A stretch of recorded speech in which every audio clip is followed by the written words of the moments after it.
He's an old head. Youngins are really starting to get on my damn nerves. He's a purveyor of nonsense. He's a Georgia high school coaching job influencer. His favorite Bible verse is, Jesus wept. He's the man of constant sorrow, Chris Lamb. Yeah.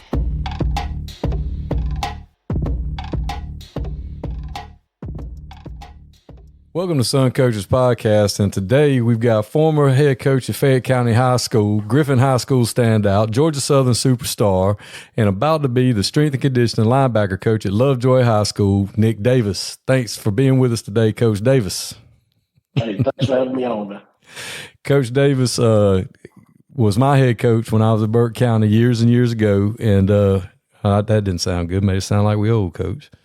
Hey, we all. But Nick was a standout linebacker at Griffin High School. Tell us a little bit about your years at Griffin and who you played for and all that kind of stuff.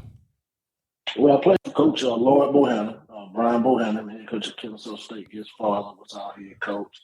Was very fortunate to be surrounded by a lot of talented players. A lot of guys definitely better than me, more athletic than I was. I was blessed at an early age to be a good leader, study the game and try to do all the little things right to help me become the best player I can be. And was a successful all-state linebacker there and got an opportunity to earn a scholarship to play at Georgia Southern after graduating high school, and was able to win a couple championships there.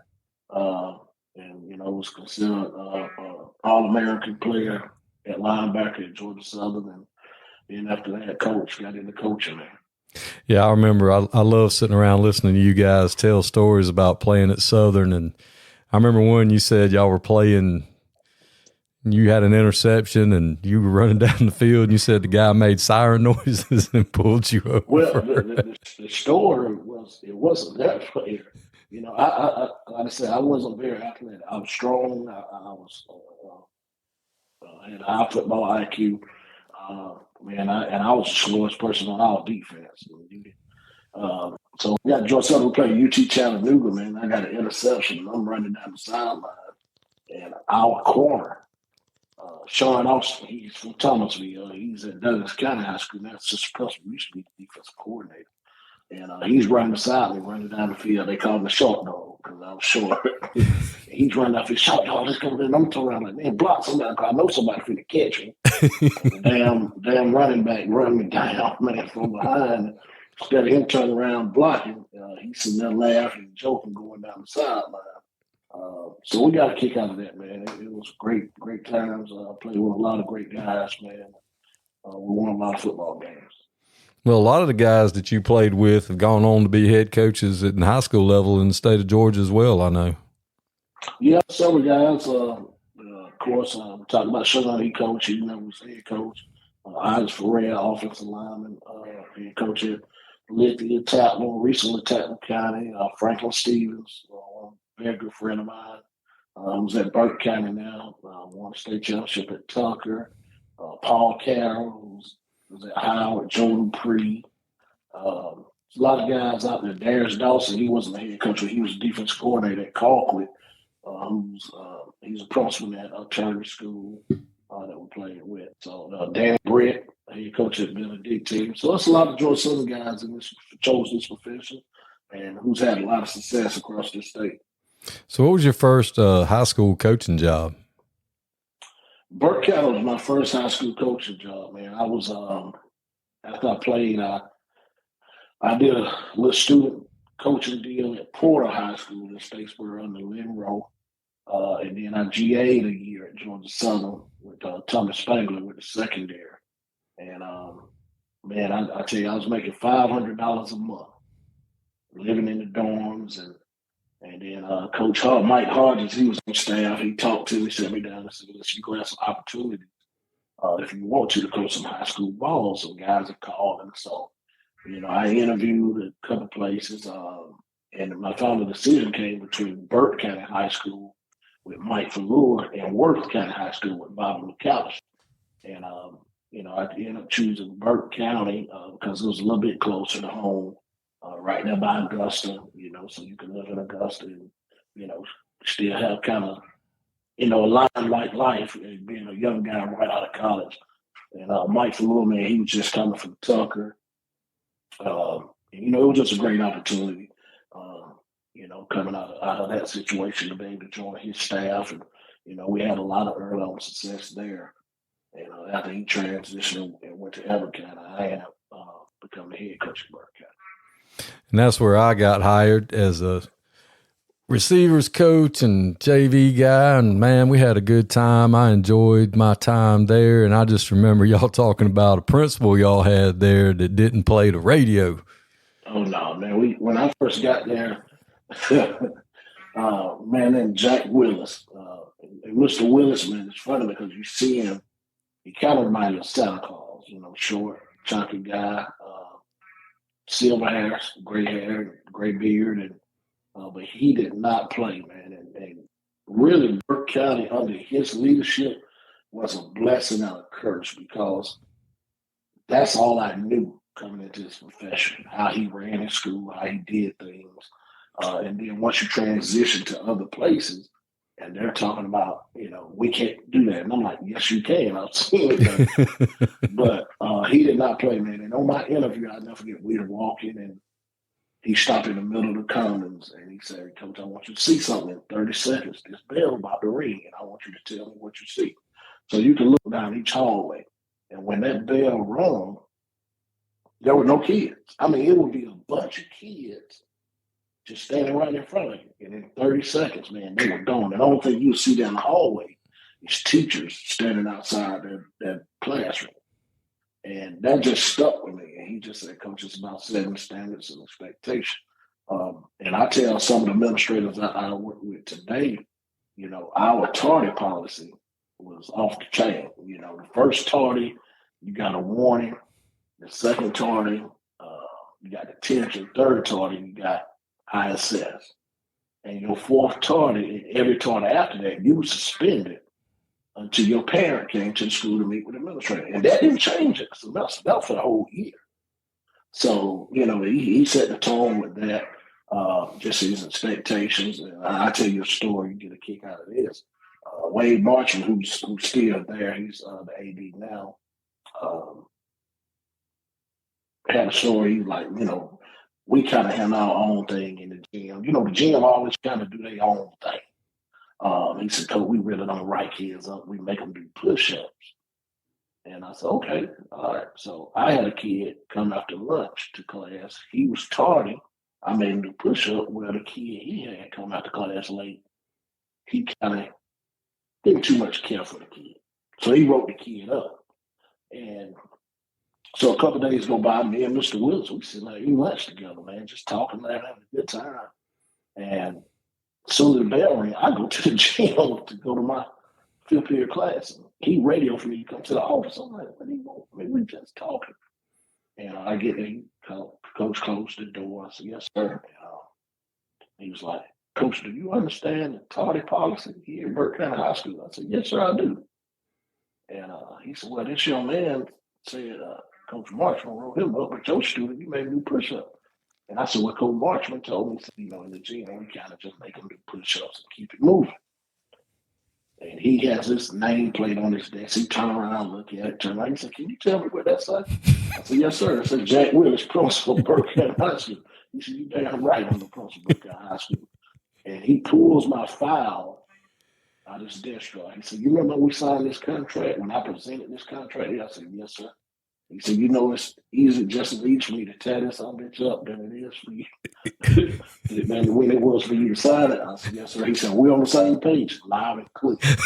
So I leave his office. I go to the gym, and I tell Coach March, man, don't say another damn thing. Just set me up. So that was my rookie mistake, getting baptized. But Jack Willis, man, he was just no nonsense. And you knew where you stood. And I appreciated that because, our second year, we played for the state championship. He fired a teacher in the middle of the day. And I just remember him telling her, if you're on this campus for 4:30, back on this camera for 4:30, you're gonna be, arrested for trespass. After that, you can come get your allowance. And, we laughing and joking. We on duty. And I'll never forget Mike Fuller, like, Mr. Willis, you run fire us. We just played for state champion. He was like, yeah, if it's the best thing for the institution, I'll fight you today. And we'll have dinner tonight. He said, y'all never take anything else from me. Understand, it's never personal. It's always business. And he was like, my brother's not speaking to me right now. Excuse me. He was like, my brother's not speaking to me at this moment because I didn't hire him for a job. We were like, what's your brother? He said, Coach, he wasn't the best guy for the job. And so that's what I learned at an early age. And so as I transitioned, and really when I came to the metro Atlanta area, I wasn't ready for it because it was totally different. Right. So. Well, I remember y'all telling that story about the teacher getting fired in the middle of the day, and y'all heard it on the radio, and y'all said y'all picked up a broom and started sweeping. So, and what was, led into it, the guy was a talker. And in the new teacher orientation, I just remember the stuff he was saying. Mr. Willis looked at him and just said, it's going to be a very interesting year. So I can see that right now. So he gave him a warning. I don't know if the guy caught it, but I caught it. He pretty much was telling him, hey, you need to shut down up. And but he was hard, but he would do anything for you. We played state championship. We played in the dome. I'll never forget him calling Melissa, my wife, and I'm like, pick up the phone. Let's call ID. I'm like, well, Mr. Willis. He had speaking with Melissa. So I'm standing there like stuck on stupid. I'm sitting there watching her talk on the phone and she laughing, talking. Man, he rented a limo and took the assistant principal and the coach's wives from Burke County High School to the Georgia Dome when we played. And, there's just the stuff that he did, man.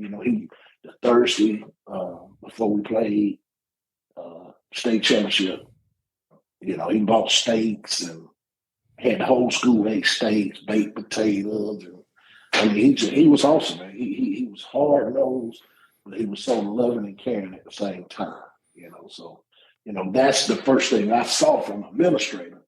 So it was very tough for me to move on and see other administrators say what they can and cannot do. They won't do. You know what I'm saying? They that you can't do it, you won't. And I know, some guys' hands are tied, but Burke County, it was a blessing and a curse. Because I tell people all the time, and you know this, Chris, from being down there, Burke County is a place when it's good, it's great, but when it's bad, it's bad. So, yeah. And it was great when we were there. And then, it was your first head coaching job. Then after you left there, didn't you go to Wayne? Yeah, I went to Wayne with Darryl Jones. Darryl was head coach at Griffin.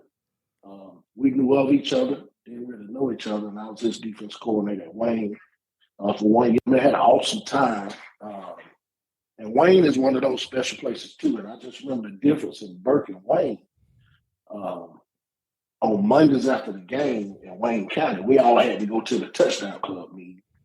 And, the defense didn't play very well. I had to get up and answer questions why we didn't play well or what was the issue. Of course, in the day, Darryl had to do that as well as the head coach. And we'll go back to the school and finish grade, practice and stuff like that. But, people love football down there. It was a different small town. Really didn't have much to do. We was on a routine, man, and we were young parents at the time. We had my oldest daughter, Alexis, and Melissa was pregnant with my youngest daughter, Jalen. And man, we just had a routine, during the season. It is what it is. But in the off season, Friday that bell rings, I'm up out of there. We go pick up Alexis, and we would go to the local Walmart, the Chinese restaurant, Video Warehouse, Dairy Queen to get some blizzards and go to the house. That was every Friday. That was our routine. But we loved every minute of it, man. And actually, when I told Melissa we were going to be leaving after 1 year, man, she cried like a baby, man. Because those people, they really treated us really well. And we really enjoyed our time there. But, I had another opportunity to become a head coach again. And Darren knew that's what my goal was. And we ended up moving up here to be close to my family and in the metro area. So when you leave Wayne, you head back to Atlanta, and you took the head coaching job at Columbia? Yeah. So this is an interesting story. So Steve Pardue, was at LaGrange at the time. Steve Pardue, and I can't think of his name right now, the AD at the time, county AD in the county, was really good friends. So he's looking for somebody to come to the cab to run these programs. So, and then minority coach. So Purdue called me. I said, yeah, man, I'll be interested in speaking with him. And so they had two openings, Columbia and Cedar Grove. Well, I had film on Cedar Grove, and that's when they had, what's the guy named Mitchell, the big lineman that played with the Chargers. They had all those cats. And I'm like, God almighty. So I called Frank. He had Cam. I'm like, listen, man, I'll find us a spot. We can go up here and get it cooking. Because here's the thing you didn't understand at the time. We was always wonder why, like Stevenson High School, these places in the metro had all this talent. And if you didn't know, and you're in the South Georgia with all these resources and all this, you see them like, man, these guys can't coach. Well, so I come up, I interviewed for both jobs, and I wanted Cedar Grove. But Ray Bonner had already been at Columbia a while back. So they put him at Cedar Grove, offered me the Columbia job. So I was like, all right, it'll still get me close to the house. So I took the Columbia job. Still had Frank on board. Henry Hankson, who was assistant president at Burke County now. You probably remember Hank, that was Burke. Them guys, that know me, know my system. Well, the jobs that they said was going to be available weren't available. So this is my first time being introduced to things in the way they work in Metro. And the funniest story, Chris, is we have a parent meeting on a Tuesday night. And I'm up there talking about the vision of the program. I'm going to do things, and I ask a question. And the parent raised her hand, and she's like, Coach, how much of the spirit packs? And I'm like, excuse me? How much of the spirit? I didn't have a clue what she was talking about. I said, what is a spirit pack? She said, the T-shirt, shorts, and all that. I said, no, we take care of all that because I'm coming from Burke County, Wayne County. I just pick up the phone. So I need 100 T-shirts, 100 shorts, these the shoes I need, these the sizes, girdles. So I didn't even have a clue to what a spirit pack was. And the principal, man, she jumped up quick. She said, well, God, Coach Davis knew the cab out things done up here. We'll get back with you on that. And I'm looking at her like, what the hell is going on? And so the same lady, she raised her hand and said, Coach. I said, yes, ma'am. Well, we got to get these fish frying, these car washes set up to raise that money. I said, I ain't washing no damn car. Hey, man, 2 weeks later, we had two car washes going on at the same time. One on Moreland Avenue and one on Panola Road. And I'm sitting there like, this is unbelievable. Got spoiled down in South Georgia. Got spoiled. And here's the final straw was, man, they told me they was going to pay for the sub. So my prospect Wayne called me. I'm up there doing spring practice, and he's like, listen, we ain't heard that from the cab. They finna start docking your pay. And I said, no, I can't afford it. I'm finna have another baby. We finna move up. I said, I'll be back tomorrow. So, man, as I'm leaving, I leave practice right then and just tell the coaches, listen, man, y'all got it. Here's the practice plan. Just keep doing what we've been doing. I'm out of here. I got to go back to work. And on the way home, Butler High School came open in Augusta. And I still had a house in Augusta. Right there off of Boston Company in Helpsville. And the county AD called me, asked me what I considered. And I said, man, let me call you back. We're talking like, I called Melissa, like, change your plan. We ain't moving to the North Field. We're going to go back, move back in our house in Augusta. And I'm going to be the head coach of Butler. And of course, one thing I'm going to say, I'm getting off track a little bit. And I tell young coaches all the time, make sure you marry the coach's wife. if you don't do anything else. And Melissa, she was just like, no, you don't promise those people, got them inside that Columbia and all that.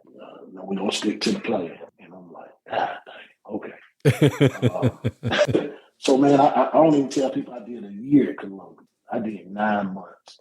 And the people that are good, don't let me, what I'm about to say, to discourage that.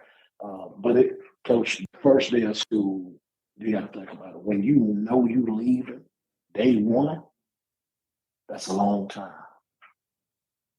That's a long time to be in a place.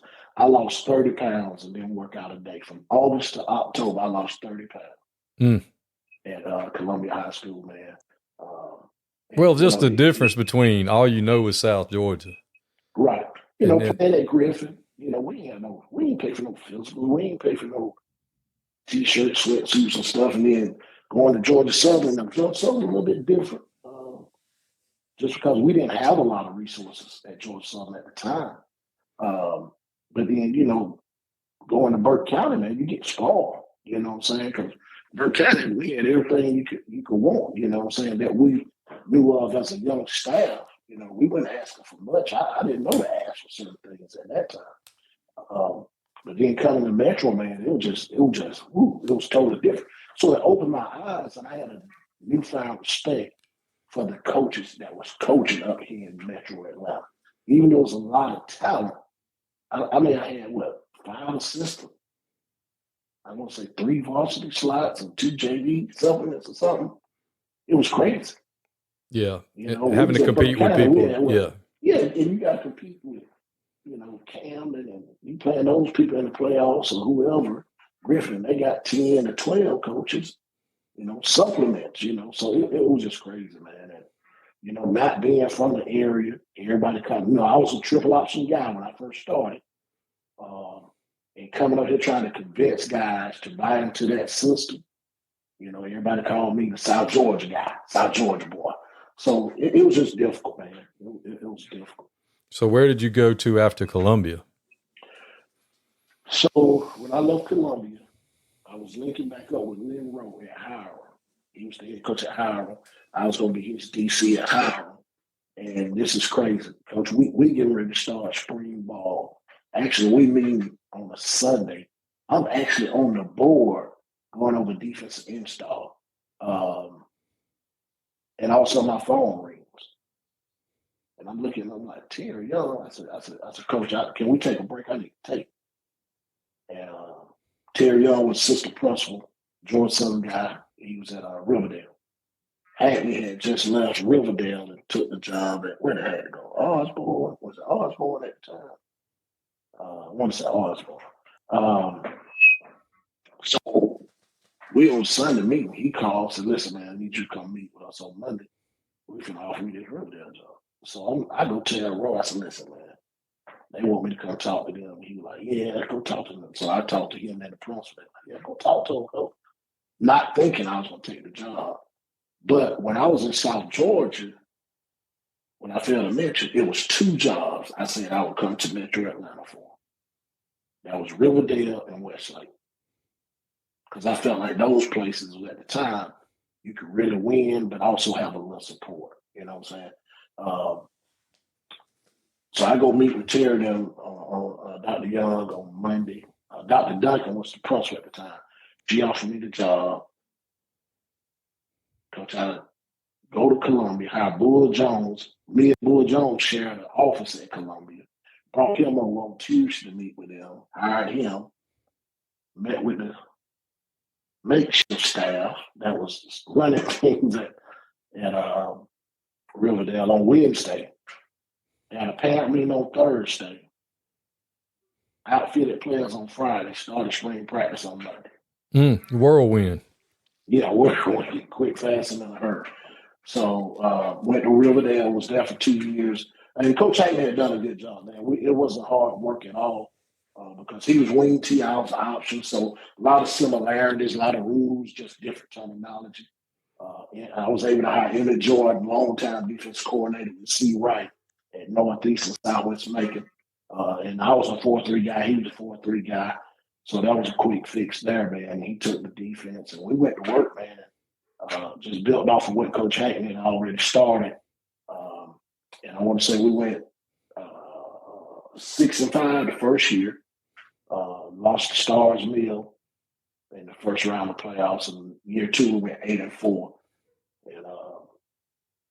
And lost in the playoffs to Valdosta, I want to say. And then I got an opportunity. We were the only school in the county that made the playoffs that year. And it was I'll never forget, we got a playoff check for $6,000. And the county AD came to the school and took the check. And I'm like, listen, man, everybody's eating off of us. I'm the only head coach working in the county. And everybody get a piece of this. So that was really disheartening, man. And our practice field was terrible. My wife still don't know to this day. I'm gonna lower my voice because she's in another room. I was taking about $500-600 out of our budget, which we really didn't have, buying topsoil and all that stuff to try to take care of the field so we wouldn't break ankles and all that stuff every year. So it was very frustrating. And I was like, listen, just give me an irrigation system. $2,500. I'm talking about just something basic. And man, they drug their feet on it. Shiloh High School came open at the time. And Ed Shaddix, who's a good friend with Terry Luster that played with us at Georgia Southern, Shaddix went to Georgia Southern, called me about coming to Shiloh. And I went and interviewed with them. And I really loved Rodale. It was very hurt, man. And I banked out. And then the principal left, Shaddix left. And Dr. Tatum, new principal, female, she called and said, Coach, would you come back and meet with me? I said, no, I turned her down.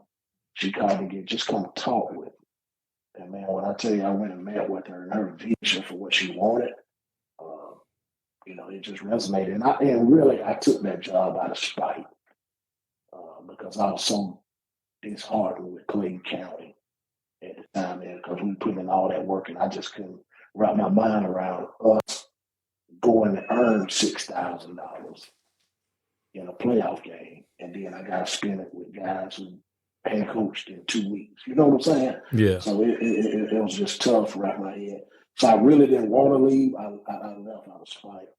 And it may have been one of the worst mistakes I made because I really feel we left Bull Jones ended up taking over after. But we left a state championship team. We would have had a shot to make a real run for it the next year because the year I left, we was like ranked 4th in the state at one time in the top 10. But we had a lot coming back. Cordy Glenn was going to be a sophomore at the time. And, we just had a lot of moving parts in Clayton County. At that time, that really benefited us a lot of talent. Well, how long did you stay at Shiloh? 2 years. So I was at Shiloh, man, working my butt out, driving 45 minutes to an hour. And I tell you what Shiloh taught me. Facilities are nice. Best facilities I ever had at that time. But you can't win ball games with facilities. You got to have some people inside those facilities. But we had weight room, 5,000-6,000 square foot weight room at the time, field house. I never had a field house. Never had my own office like that, conference room, projectors. I mean, we had it all and we were still on the low end of Gwinnett County standards. You know what I'm saying? But it was the best I ever seen. But it just Shiloh was good. Administration was great. It was just different. It wasn't what I was used to. I was a fish out of water. And then the drive and the wear and tear. And, being a young head coach at the time, not used. One thing I tell people all the time, you start messing around going net Cobb County, if you can't fundraise, you're in trouble. If you can't go out there and get that money, you're going to struggle. And that's why I struggled. We didn't have a successful program. And I say we struggled. We were budgeting off of $80,000 in Charlotte. But you see my talking Peachtree Red, them people operating off $300,000. You know what I'm saying? So yeah. And at Riverdale, I'm working off 20-something thousand. So $80,000 was off the chain to me. But that ain't nothing. That was peanuts in Gwinnett County. So I spent all my time shaking hands and in the community and trying to, get sponsorships and all that stuff. And I tell you, my first year, Chris, I went into some games not really knowing our game plan because I spent all our money on that. Because when the regime changed, when the administration changed, the touchdown changed, I'm sitting over there taking over a program, which I didn't know. I was inexperienced at the time to ask certain questions. I took over a program that was $36,000 in the hole day one. Ooh, wee. So my first year was digging us out of that $36,000. And then we had a note on our weight room. I'll never forget it. We paid $2,056.36 every month on the weight room, the note from the touchdown club. So it really opened my eyes, man, and I have all the respect in the world for those guys that mastered that how to handle that situation. I think growing up in that situation, those guys, because they've been in those situations, they know how to handle a little bit more. But it was overwhelming for me coming from a place like Riverdale to Charlotte. And but my family was there, my wife's at the middle school, my girls was in school there, and my sister-in-law, she was the principal secretary. But we had a great time, man. Met a lot of great people. But count on that with the travel and everything. Chris, I would leave my home at 5:30, 5:45 on Friday morning.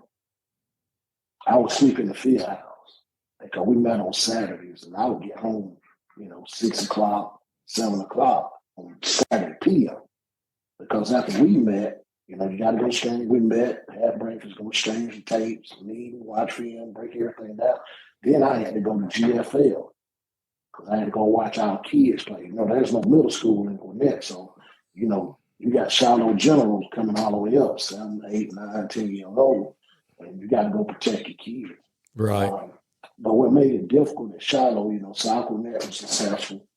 Grayson, Brookwood, Parkview, Stevenson was on the backside of us.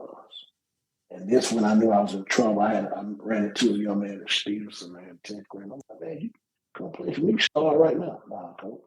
I wait my time. I seen the year I started at Stevenson, I signed D1.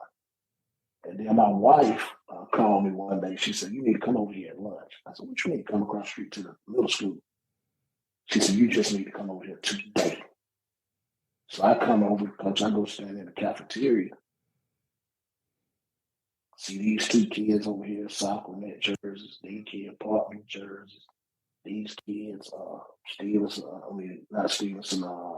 Brookwood jerseys. I see more of those jerseys and a handful of mine.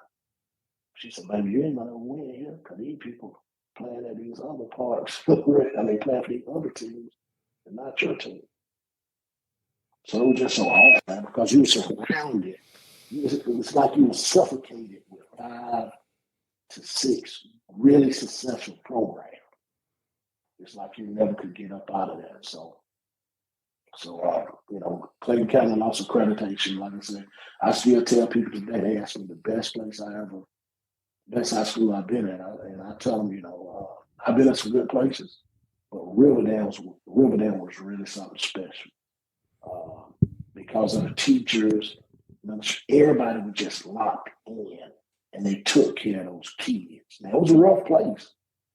It was really rough, but it just, everybody was 100% in, man. They were Riverdale kids. Yeah, exactly. But, so the opportunity came back. Dr. Young, he was the principal at Riverdale at the time. And that was in transition. He called me and said, man, let's go out to eat. And he was telling me why I need to come back. And all the time, I'm like, man, you ain't got to say, my heart been there. With him as the leader, I felt like we could kind of do some things, man. And I went back and was there for 3 years. And in 2 years I was gone, it was crazy.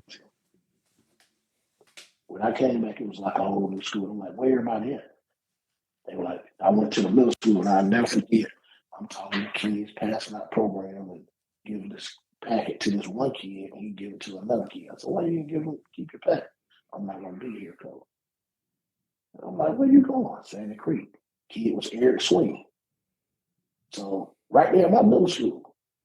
And then I saw some other kid, Coach, I'm going to Jonesboro. And I'm like, what's going on? I never lost kids when I first went to Riverdale. You know? Yeah.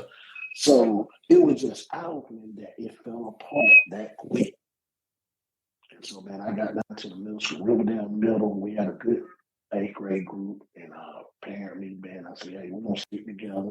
I'm going to play these guys young. We're going to take our lumps early. They're going to get beat up now.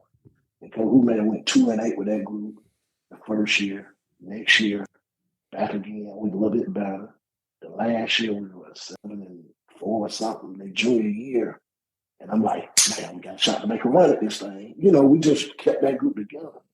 And that's when I got the call to come home, to come to Spalding. So you left Riverdale and went home to Griffin.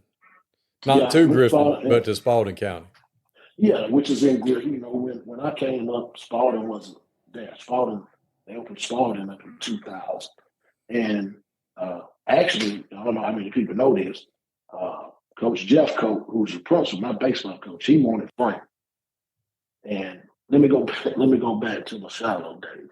So after year 1 in Shiloh, I get a call to come to Tucker. And I'm an idiot now. No, I'm not going to take the Tucker job. I'm going to make this work at Shiloh. Call Frank. So they called Frank, and he went state championship, play for it, lose, come back and win. And I'm sitting there going back to Shiloh the next year. And so I had to put that in there. But those fast forward,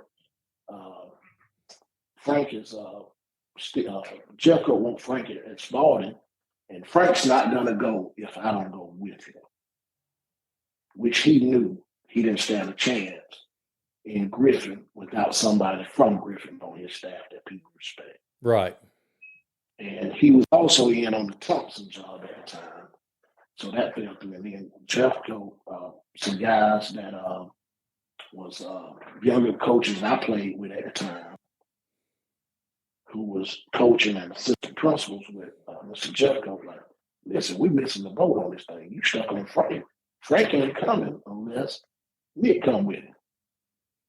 So won't we just offer the job? Why don't you just offer the job to Nick? So I'm at Lovejoy at a wrestling league. He called, offered me the job just like that. I go down and meet with him on a Sunday or something over the weekend. And he ended up taking the job, man. I was there for 8 years. It was a really tough job. You know, Griffin was super loaded. Everybody in the county was going to Griffin at the time. So it was a tough fight. And, you know, we waited the storm, man, and ended up against the kids. And, you know, it became a point where it was okay to go to Spalding, you know. And, you know, we got into it with stuff with the crew stuff with Griffin and Spalding, and everybody knows the situation that happened, unfortunately happened with Debo. But, you know, at the time, man, Griffin just had a hold on everybody. And, you know, like I told them, y'all getting mad at me for what y'all taught me when I played at Griffin. I don't back down from nothing. And, but it was a tough situation, man, because I dealt with a lot of people that I grew up with, you know, played ball with, people that slept at my house, ate at my table, I slept at their house, ate at their table, who turned on me just because I was at the school across the street, down the street. So it was really different and difficult for, you know, not only me, but for my family, my mom, and, you know, my kids going to school. And, you know, it was a difficult time, Chris. It was a hard time, man. And I tell you, I lost a lot of love for my alma mater during that time, but you know, it is what it is. You know, we end up working out in our favor. We end up flipping Spalding, having some success right there on the back end of that thing, man. And I felt like I kind of was stagnant, got complacent. And, you know, I've always been one that kind of took tough jobs. You know, if somebody said you can't win there, stuff like that, that kind of motivated me, man. And we played Fayette County, and Mike Davis was the head coach, and we were talking, you know, before the game, and he was like, Coach, man, I wish I could get my kids to play like your kids. I said, Coach, you got to practice that way. And he said, man, if I try to do that, these parents would go crazy. I said, Coach, this your program. You run it how you see fit. And after that, man, when the job came open and I got a call that there was some interest, I was like, yeah, here we go. This is another challenge for me. And so I took it on, man. And, it was tough because it was a culture shock. We could have been a lot better our first year, but it was a culture shock to the kids there, the parents. And you know me, I'm a listen, but I'm a no nonsense type guy. I ain't gonna be disrespectful, but we're gonna do things a certain way. One of the last of the horde. There you go. So it was a culture shock for everybody. I think the administration, the parents, and my staff, because let me just say that it was a culture shock, man. But year 2, we made the playoffs. Year 3, we were able to host we region run up, host a first round game against North Oconee at home, man. That we should probably had an opportunity to win. Then I lost my staff because my whole staff came with me to Fed outside of except for Grant Myers, who you're going to be talking to later on. And Grant wasn't coming. I told Grant, let me tell you something. You need to go work for somebody else, because I became a head coach at an early age. The only thing I knew was how Mike Falua did things. The things that benefited Frank left and went to Camden. He saw the blueprint from Harry. So then you take that blueprint to Tucker and fit it as much as you can. You know what I'm saying? If that makes sense. So I know he was looking at me crazy. They probably thought I didn't want him to go. But really, I was just looking out for him because I know he wanted to be a head coach. And he needed to see things done a different way, because my way was just one way of doing things and limited. And that's me, going to Pickens with Chris and them guys up there. Like I said, we lost. I lost both of my coordinators at Fed. A couple guys from Griffin that was driving over to pay, nothing for assistant coaches, so they were losing money. So I lost the whole staff, man. And really, the only person that was original with me is Mario Gilbert, who was my OC this past year. He was with me at Spalding. He was the only person in the fold because he was in the building. And Fayette County, man, it's a great place, great administration, great job, day job. It's tough, and it's a blessing and a curse as well, because the education system is good and the pay is so good for teachers. You don't have many slots come available. Right. So nobody's leaving. Nobody's leaving. Definitely not PE. And I don't know many chemistry teachers that coach football that can really coach. So you rely on a lot of community guys.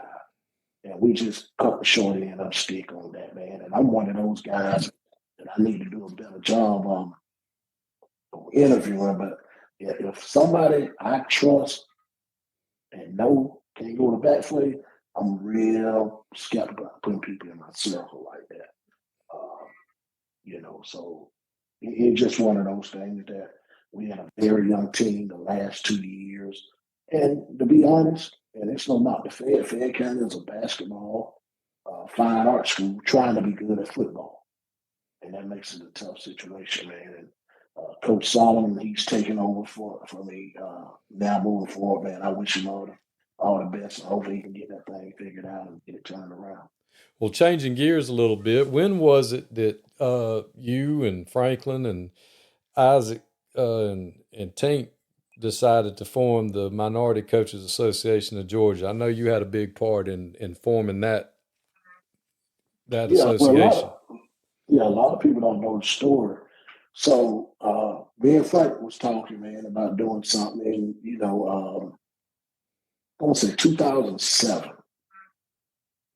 We met, and actually the original meeting started in 2007 in Baldwin. Jesse Hicks hosted us in Baldwin, man, at Milledgefield. And it's myself, Frank, I think Brian Love, Ed Parker, Coach Coffey down in Camden County. We just Darius Dawson at Colquitt. We all just came together, met, man, and we had different things we talked about in meeting, and we stayed in the hotel, man, and certain people talked about different things. We had a couple of administrators come in, AD talk about the hiring process. We had somebody talk about investing in real estate. We just did the whole thing. We're like, man, we got to keep it going. Well, of course, we leave dispersed. Everybody get busy, and we drop the ball. So when I come to Spalding, me and Tink talking about it, and you ain't got to do nothing but just mention something to Tink, and he just takes off. Yeah. So Tink come with me in 2011, man, and we got to say, man, we got to get this thing back going.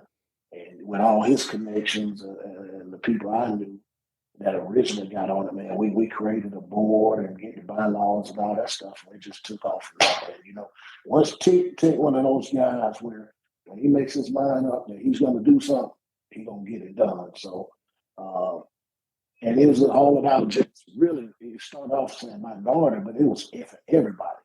And, just trying to educate coaches, man, on how to interview. We had a coaches academy, clinics, stuff like that. But what I wanted to do, my whole main focus, and Tink agreed, because Tink started out in LaGrange, from LaGrange, places like that. And then we all came to Metro. And we like, these Metro coaches don't know what's going on in South Georgia. Right. And I'm going to tell you right now, and people may not like, you coach in Metro Atlanta, you work 10 times harder than you do in South Georgia because of resources and one-horse town situation. And I can speak on that because I've been there. Right. I work harder up here than I ever worked at Burke County or Wayne County. It ain't even close. So just educating those guys, you know what I'm saying? Like, y'all got to come together and go fight for more positions, man. If everybody come together, but over here, everybody want to be the head coach. So if I'm complaining, they trying to get rid of me, and they just going to give this job to a young guy because they don't really care about winning. They just want to fill a team. When in South Georgia, it's about winning. Coach, what do you need? You tell them what you need. They're going to give it to you. Now, if you don't get it done, you got to get up out of there. Metro is opposite.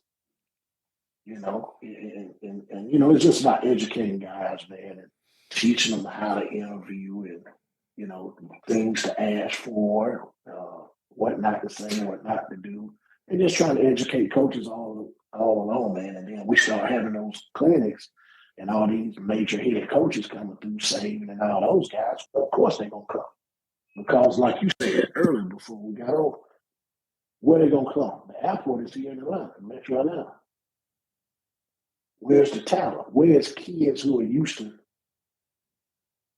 being away from home, more likely to leave home and go to California or Texas or where? Rural area kids, they ain't really all into that. Right. Now because of social media, because they can see it before they get there. It's like me, I'm in Griffin. You tell recruiting me. Worst thing they did was send me a media guide with tumbleweed on the front of it. Mexico, man. You know what I'm saying? I'm thinking about country. I'm watching Gunslinger, and I'm like, man, this what's up. I'm good. So that's how it started, man. It really took off, and still doing some good things now, man. With it, but I think we're going to get ready to get back into a lot more of the professional development pieces. We even have a coaching academy where even college coaches. We do a Zoom, and we have other college coaches. Myself, I run a Zoom. And you may have ADs from North Carolina, all over the place, getting guys ready on the collegiate level to interview for head jobs and coordinator jobs and things of that nature. And just the network part in general. Right. To be able to help guys. And, that's what I was telling you earlier. That's the thing that makes you successful what you're doing, because all the people you met with being, bad across the sorrow and the job boards and all that stuff. When people looking for job information, you the first person come to mind, they're going to call. So. Well, and y'all have always been good to me too. I mean, y'all have always taken me around and introduced me to people. And I joke around, and I said in one of the earlier podcasts I did, when I said, if Benjamin Mays comes open, I'm not applying for it. And I'll never forget, in 2005, Mays came open, and you and Glanton and Ike were like, hey, Lamb, you need to apply for this job. They'll hire a white guy. And I was like, what? I'm not about to go. I was like, it ain't about the kids. I ain't worried about the kids. It's the adults that you got to deal with. Yeah. The kids don't care. You love on the kids, they could care less. It's the grown folks you got to deal with. Yeah. Kids want love, kids want discipline, man. They want somebody to know somebody care, and they want discipline. They don't care if you're green with pink polka dots. If you love on them. I remember you told me at Burke County one time your ideal place had a good mix of kids. Because that's what you're going to see out in the world. Yep. And I remember you telling me that. I remember you telling me, Jonathan Broxton, for those of you out there who don't know, he never played a down of football at Burke County High School. Right. When I got there, he was a 10th grader. He was 6'5", 310 pounds, the biggest, baddest thing there, and wore a size shoe that was bigger than his actual age. And I helped coach baseball, and Coach Davis said, Chris, just tell him, I just wanted him to get off the bus first. And I don't know if you remember this, but his mama didn't want him to play football because she was afraid he'd get hurt. Right. And he was the biggest thing other than Mercedes Hamilton walking around that place. Yeah. And you had luck, Chris. I don't even know you this part. He took my weight training class his senior year. And I said, man, let me teach you the power play. And, man, we worked on his hips, man. And the first game, it's February. I mean, it's cold. And all the baseball team scouts are there. And I never get his first pitch. Bam! 96. You can hear a mid popping. I was a track, I was still coaching track. But he tried to play his senior year because we built a relationship through weight training. Right. And, man, I said, listen, he was a hell of a long snapper. And I ordered him a size 18 cleat. And he was long snapping. Then I turned around. He down there with the old line with Frank. You know Frank don't care now. So I'm like, what are y'all doing? He said, Coach, I can help us on the O-line. And I had to call his dad. Dad was upset too. And I'm like, John, you're not going to play for me. You're either going to loan. I said, son, next June, you will sign a check, a contract for more money than I would ever think about making. And I just thought about it. I said, man, if this kid come out here and tear ACL or shoulder or something, I won't make him live this down. And man, he didn't like it, but I didn't let him play. Yeah. But I mean, we just had those kids, there was some hard-nosed. I mean, and that's another thing that's so different about South Georgia and Metro, because I was at Lithia Springs with Isaac, and it's very Metro now, but it was just kind of on the outskirts when I was there. Yeah. But, Burke County, we ran buses at the end of practice to take them kids home because there were 4 different little communities that fed Burke County. Right. And it's a one school. And like you said, if we wanted something, somebody took care of it. You had sugar daddies or whatever. You called somebody and they paid for it. You didn't have to go wash cars. And it's just so much different. And I don't think South Georgia guys understand what Metro coaches, they're more fundraisers. Coaching ball is like the 3rd or 4th most important thing they have to do all day. Right. And that's what happened to me after this year, man. I just remember, sitting there and getting a banquet stuff together in November, man. And I said, man, let me go ahead and flip the calendar over 2024, Chris.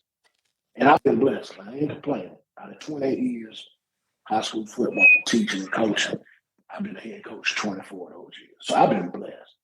But, man, I sat back in my chair and I was just like, I don't know if I want to do this anymore.